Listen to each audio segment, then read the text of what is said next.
Hey there, and welcome to The Explainer. You've probably heard that word tariffs getting thrown around in the news, right? Especially when you see big countries arguing about, well, stuff. But what even are they? Today, we're going to break it all down.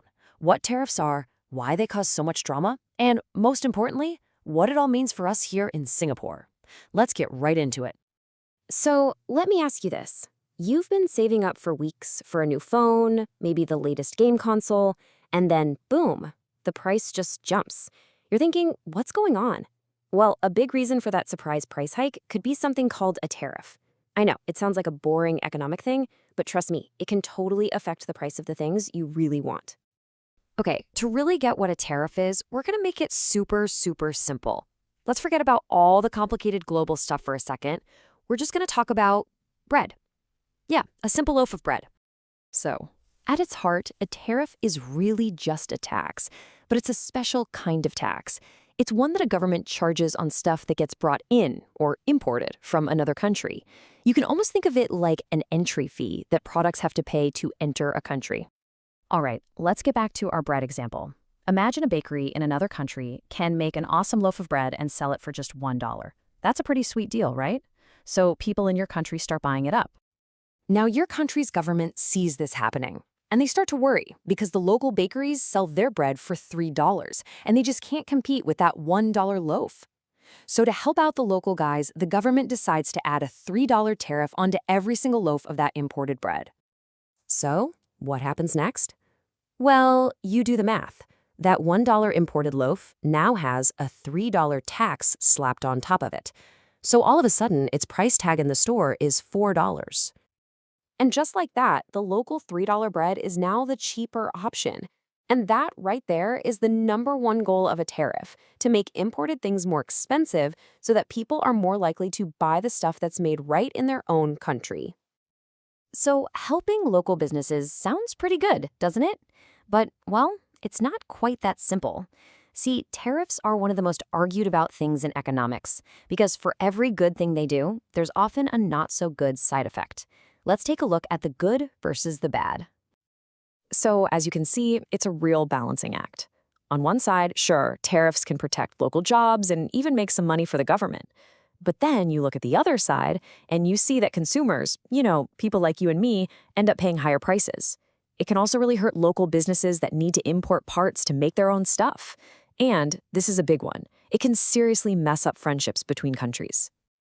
And when that damage to international friendships gets really bad, you can end up in something called a trade war.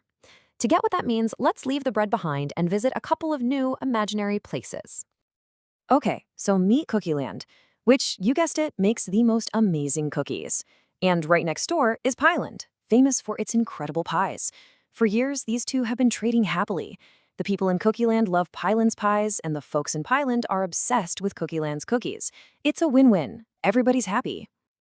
But then, one day, the government of Cookie Land decides its own pie makers need a little help. So what do? They slap a big tariff on all the pies coming in from Pieland. And just like that, those delicious pies become way more expensive for everyone in Cookie Land. Uh-oh. Pieland is not happy about this. They think it's totally unfair, so they decide to fight back. They retaliate. And they do it by putting their very own tariff on all the cookies coming from Cookie Land. Now the cookies are getting expensive over in Pieland. And if this little back and forth keeps going, with both sides adding more and more tariffs, it explodes into a full-on trade war. And here's the most important part. Nobody really wins. In both Cookie Land and Pieland, the prices for their favorite treats just keep going up, and businesses on both sides start to get hurt. Okay, enough about cookies and pies. How does any of this apply to the real world, and especially to a small country like Singapore, which is kind of caught between two massive economic giants, the United States and China? This quote from Prime Minister Lawrence Wong really nails the situation. Singapore and our neighbors in ASEAN were all in a pretty tricky spot. This isn't about picking a side. It's about trying to keep a strong, positive relationship with both of these huge global powers.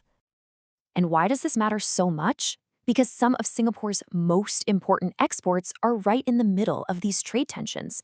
We're talking about huge industries for us, like semiconductors. Yep, those tiny, super powerful chips inside your phone and your computer, and pharmaceuticals, which are basically essential medicines. So when you're facing all these challenges, what do? Well, you definitely don't just sit around and hope things get better. Singapore has a very clear, very strategic game plan for how to handle all of this. Now, you might have heard on the news that some other countries in our region have been signing new trade deals with the US to try and deal with these tariffs. Which leads to a pretty good question. Wait, why hasn't Singapore done that? And the answer is actually really simple. We don't need anyone. Singapore was way ahead of the curve.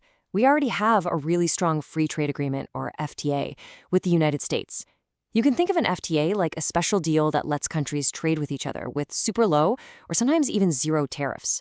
It's kind of like having a permanent VIP pass that lets you skip all the trade taxes. So Singapore's strategy really comes down to three key things. First up, stay open and trade with everybody. That way we're not too dependent on any one country. Second, work really closely with our ASEAN neighbors, because when we speak together as a group, our voice is so much louder. And third, use the powerful agreements we already have in place, like that awesome FTA with the US, to keep our trade moving smoothly.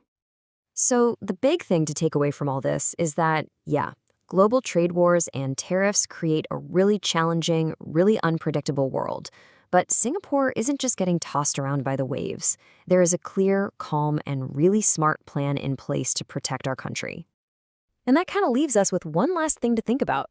In a world full of giants, how does a small nation actually win? Well, maybe it's not always about being the biggest. Maybe it's about being smart, being prepared, and being connected.